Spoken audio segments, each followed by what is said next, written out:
అంటే ఇప్పుడు టెక్నాలజీ రావడం వల్ల అని అనుకుంటారా ఇవన్నీ కూడా? అంటే టెక్నాలజీని వాళ్ళకి కొంతమంది యూత్ చూస్తున్నామండి, ఒకప్పుడు అమ్మా నాన్న కుటుంబం లేదా నాన్న స్నేహితులన్న ఒక భయం ఉండేది.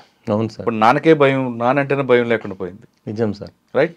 రెండో విషయం, ఇంటికి రావాలి, ఇంటికి వచ్చి ఇంట్లో అమ్మ పెట్టింది తినాలి అన్న రూల్ ఉంటుంది. ఇప్పుడు అమ్మ చేతి కాదు కదా, కుటుంబ చేతి వంటే కాదు, ఇప్పుడు అంతా కూడా ఫాస్ట్ ఫుడ్. అంటే కాలానికి అనుగుణంగా మారుతున్నారు అనుకోవాలా, లేదా పాశ్చాత్య సంస్కృతిని అలవాటు పరుచుకుని అనుకోవాలా, లేదా పాశ్చాత్య సంస్కృతిలో ఆ సంస్కృతిని అంటే విశ్వ సంస్కృతి నేర్చుకుంటున్నారు, కానీ వాళ్ళు ఎలాగ డెవలప్ అయ్యారనే విషయాన్ని ఎందుకు వీళ్ళు అర్థం చేసుకోవట్లేదు?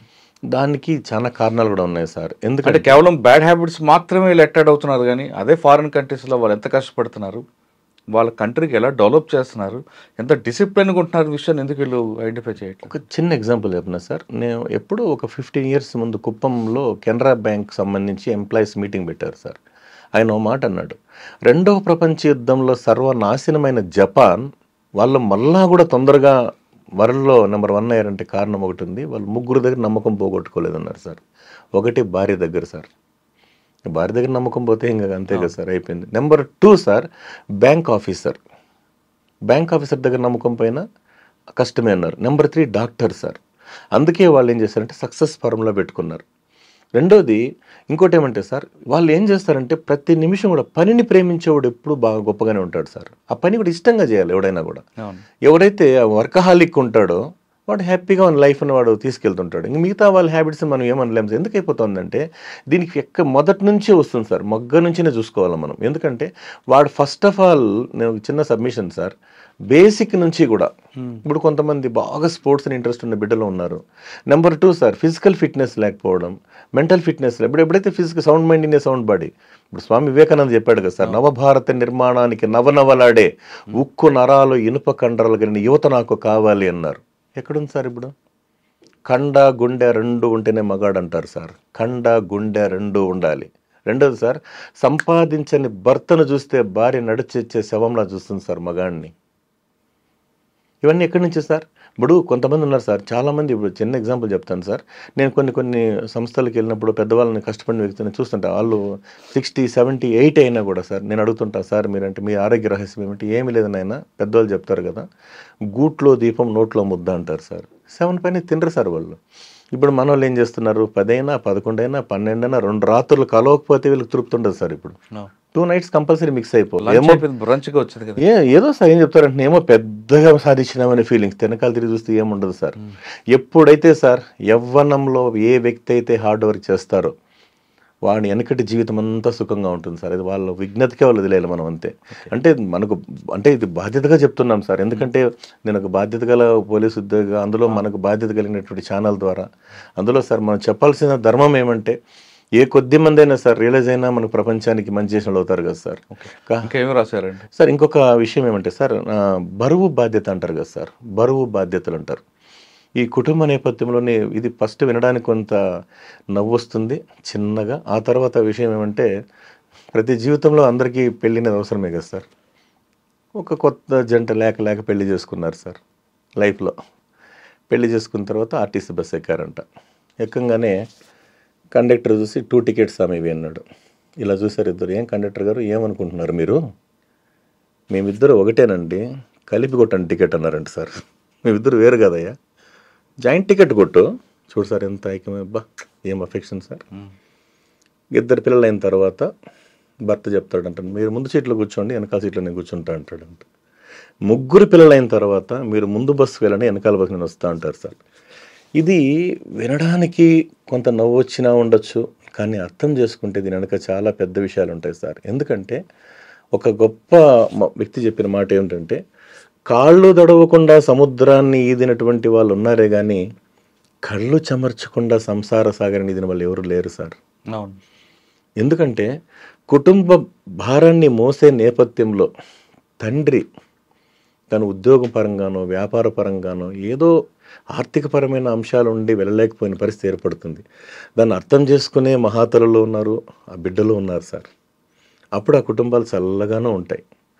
కొన్ని సందర్భాలు అపార్థం చేసుకుని గొడవలు జరిగిన సందర్భాలు జరుగుతూనే కూడా ఉన్నాయి, చిన్న వాటికే. అవునండి. మార్నింగ్ చెప్పాను కదా sir, morning darling evening divorce అనే విషయం గతంలో చెప్పినాక.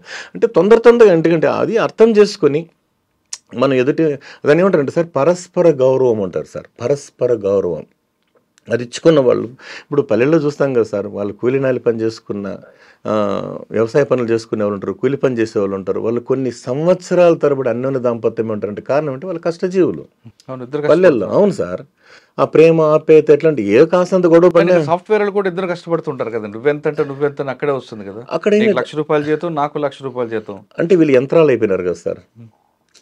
వీళ్ళు యంత్రాల్లాగా అంటే ఏమి యంత్రాలతో కలిసి యంత్రాల్లాగా పనిచేస్తున్నారు పాపం. మరి ఏమనలేము సార్. ఎందుకంటే అది ఏమవుతుందంటే సార్ వీళ్ళది యాక్చువల్గా ఎక్కువగా ఫిజికల్ వర్క్ ఉంటుంది. ఎవరికి వ్యవసాయ రైతుకి ఏమంటే ఫిజికల్ ఫిట్నెస్ సంబంధించి వాళ్ళు హార్డ్ వర్క్ ఉంటుంది. ఎందుకంటే సార్ మనం చెమట పడితే స్నానం చేస్తాం, కానీ వాళ్ళు చెమటతోనే స్నానం చేస్తారు సార్. అప్పుడు వాళ్ళకి ఏమనిపిస్తుందంటే రిలాక్స్ అవుతుంటారు. వీళ్ళకి అది లేదు కదా సార్. సిస్టమ్ ముందర కూర్చున్నారంటే పాపం అలాగే హార్డ్ వర్క్ చేస్తారు. వెన్ను నొప్పులు, అసలు కన్ను నొప్పి, వెన్ను నొప్పి, డిహైడ్రేషన్, రెండోది sir if you don't mind sir వాళ్ళకి డిప్రెషన్ రకరకాలు ఉంటాయి. దానికోసం అన్ని వీకెండ్లో ఎన్నో బాధలు పడతారు సార్ పాపం వాళ్ళు. దీనిలో పరంగా ఏమైందంటే సార్ ఉంటాయి దాంతో పాపం అన్యోన్యంగా బతికే వాళ్ళు ఉంటారు. కొద్దిగా ఇంకా రెండు పక్కల డబ్బు సంపాదించేటప్పుడు ఈగోలు స్టార్ట్ అవుతాయి. దానివల్ల కూడా ఈ విడాకులు ఏమి ఎక్కువైపోతున్నాయి సార్. అది కూడా బాధాకరమే. అది బాగుంటుంది వల్ల ఉండకూడదని కోరుకుంటాం. ఇప్పుడు మీరు చెప్పినట్టు సార్ ఇది ఏమవుతుంది, ఇప్పుడు ఇది బస్ స్టోరీ ఏమైందంటే సార్ చివరికి వీళ్ళ చదువులు పెళ్ళిళ్ళు బాధ్యతలు అయిపోయిన తర్వాత మళ్ళీ సేమ్ యూటర్న్ తీసుకుని వాటికే వస్తారు సార్. ఇద్దరికి మళ్ళీ బస్సు కూర్చొని నాకు నువ్వు నీకు నేను, మిగిలేదు విడిగారు సార్. ఎందుకంటే ఒకానొక సందర్భంలో ఎక్కడో ఒక స్కూల్లో ఇన్సిడెంట్ జరిగిందండి సార్. అది మా శ్రీనివాసన్ సరే చెప్పింది. ఒక 10 నెంబర్లు రాసి మీకు ఇష్టమైన వ్యక్తులు 10 రాయమ్మా అని చెప్తే రాసిందంట. దాంతో నలుగురిని ఇష్టం లేని వాళ్ళు ఫస్ట్ నలుగురిని డిలీట్ చేయండి అంటే నలుగురిని చేసేస్తుంది. మళ్ళీ ముగ్గురిని అంటే ముగ్గురు తీసేస్తుంది. చివరికి ఏమంటే ఇంకిద్దరు మిగులుతారు. ఎవరు? తన భర్త, తన బిడ్డ. దీంతో ఎవరిని చూడవాలంటే ఆలోచిస్తుంది. మీకు దాంతో మోస్ట్ ప్రియారిటీ ఎవరికి ఇస్తారో వాళ్ళని ఉంచుకొని మీరు తుడి చేయండి అమ్మ అంటే ఆమె పాపం తల్లి కన్నీటి పర్యంతం అవుతుంది కదా సార్. విన్నాం ఆ స్టోరీ గతంలో. ఈ చివరికి ఏం చేస్తుందంటే కొడుకుని కూడా డిలీట్ చేసి నాకు భర్త చాలంటుంది. ఎందుకంటే లాస్ట్కి మిగిలేదు నా భర్త నాకు ఒక్కడే. ఇది చూడండి సార్ ఎంత బాగుంటుంది. ఎందుకంటే ఆ భార్య భర్త అనే ఒక బంధం ఆ కుటుంబ నేపథ్యంలో అంత విలువ ఉంది సార్. ఎందుకంటే అది ప్రపంచంలోనే అత్యంత విలువైనటువంటి సాంప్రదాయ మానవీయ విలువల ఒక సముదాయం మన భారతీయ కుటుంబం సార్. అందుకే మనకు ప్రపంచ దేశాల్లో అంత మంచి పేరుండే సార్ కుటుంబానికంటే. ఇప్పుడు ఈ మధ్యకాలంలో డిస్టర్బెన్సెస్ అవి చిన్న వస్తూ ఉంటాయి, సమసిపోతుంటాయి సార్. ఇంకా విషయం తీసుకుంటే సార్ మనకు మీరు అన్నారు కదా సార్ ఈ కొంతమందికి అలవాట్లు అనేవి ఫస్ట్ ఏమవుతుందంటే సార్ ఏమంటారు దాన్ని అంటే సాలెగూళ్ళలా ఉన్నట్టు ఇనుప సంఖ్యలా మారిపోతాయంట. ఫస్ట్ అలవాట్లు అనేవి సాలెగూళ్ళు సార్, మళ్ళీ ఇనుప సంఖ్యలు అయిపోతాయి. దీని విషయం ఏంటంటే ఒక జమీందార్ పెద్ద ఏం చేస్తాడంటే ఒక మేలుజాతి గుర్రాన్ని తెప్పించాడంట సార్. ఇనుప సంఖ్యల్లాగా అవుతాయంటారు. ఒక జమీందార్ గారు ఏం చేశారంటే ఒక మేలుజాతి గుర్రాన్ని తెప్పించాడు. సరే అది బాగా రన్నింగ్ చేస్తుండేది సార్. ఉన్నట్టుండి కుంటడం మొదలుపెట్టిందంట. ఏంది ఇది అని చెప్పి డాక్టర్ గారి దగ్గర తీసుకెళ్తే చెక్ చేశాడు. ఇంక కాలుగీలు వాపలేం లేవండి బాగున్నాయి అంటాడు సార్. సరే వెంటనే ఒక స్వామీజీ దగ్గర తీసుకెళ్తాడు. స్వామీజీ ఏం చెప్పాడు, దీనికి ఆహారం ఏమైనా మార్చావా అన్నాడు. లేదు స్వామి రొటీన్ ఫుడ్ తింటుంది అన్నాడు. దీన్ని ఎవరు చూస్తారు మెయింటెనెన్స్ అంటే ఒక మనిషిని పెట్టాను. అతనితో ఎలా ఉంటుంది, చాలా ఫ్రెండ్లీగా ఉంటుంది. ఆయన ఎలాంటి వాడు అంటే అతను బాగా నడుస్తాడా ఏదో అంటే ఎలాంటి వాడు అంటే చెప్పాడు అనమాట. ఏం లేదు అతనికి కొద్ది కాలు కురసుంది ఒకటి, అతను కుంటుతూ నడుస్తాడు. ఆయన చూసిదా అంటే అతను కుంటడం మొదలు పెట్టాడు కాబట్టి ఇది కూడా కుంటడం మొదలు పెట్టింది. 6 నెలలు సావాసం చేస్తే వారు వీరవుతారని లక్ష్మణ కవి చెప్పారంట సార్.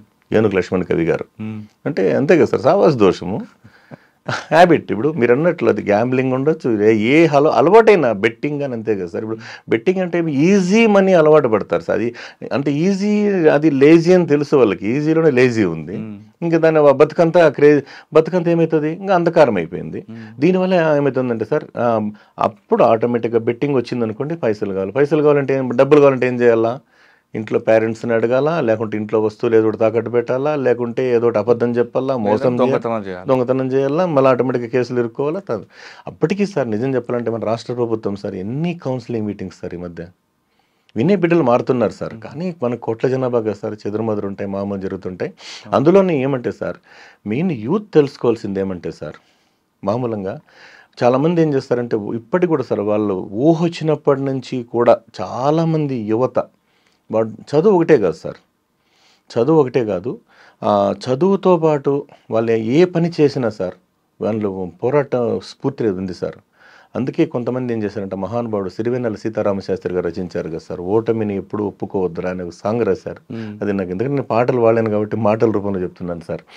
ఎప్పుడూ ఒప్పుకోవద్దురా ఓటమి, ఎన్నడూ వదులుకోవద్దురా ఓరిమి, విశ్రమించవద్దు ఏ క్షణం, విస్మరించవద్దు నిర్ణయం, అప్పుడే నీ జయం నిశ్చయంరా, నింగి ఎంత గొప్పదైన ఎగురుతున్న గువ్వ పిల్ల రెక్క ముందు తక్కువవునురా, సంద్రమెంత పెద్దదైన ఈదుతున్న చేప పిల్ల మొప్ప ముందు చిన్నదవునురా, పశ్చిమాన పొంచి ఉండి రవిని మింగు అసురు సంధ్య ఒక్కనాడు నెగ్గలేదురా, గుటకపడని అగ్గి ఉండ సాగరాల నీదుకుంటూ తూరుపింట తేలుతుందిరా, నిషావిశాలం ఎంతసేపురా, ఉషోదయాన్ని ఎవ్వడాపురా, రగులుతున్న గుండెగూడ సూర్యగోళ వంటిదేనురా, నొప్పి లేని నిమిషమేది జననమైన మరణమైన, అడుగడుగున జీవితాన నీరసించి నిలిచిపోతే నిమిషమైన నీది కాదురా, బ్రతుకు అంటే నిత్య ఘర్షణ, దేహముంది ప్రాణముంది నెత్తురుంది సత్తు ఉంది, ఇంతకన్నా సైన్యమేదిరా, ఆశ నీకు అస్త్రమౌను శ్వాస నీకు శస్త్రమౌను, నిరంతరం ప్రయత్నమున్నదా, నిరాశకే నిరాశ పుట్టురా, ఎప్పుడూ ఒప్పుకోవద్దురా ఓటమి, ఎన్నడూ వదులుకోవద్దురా ఓరిమి.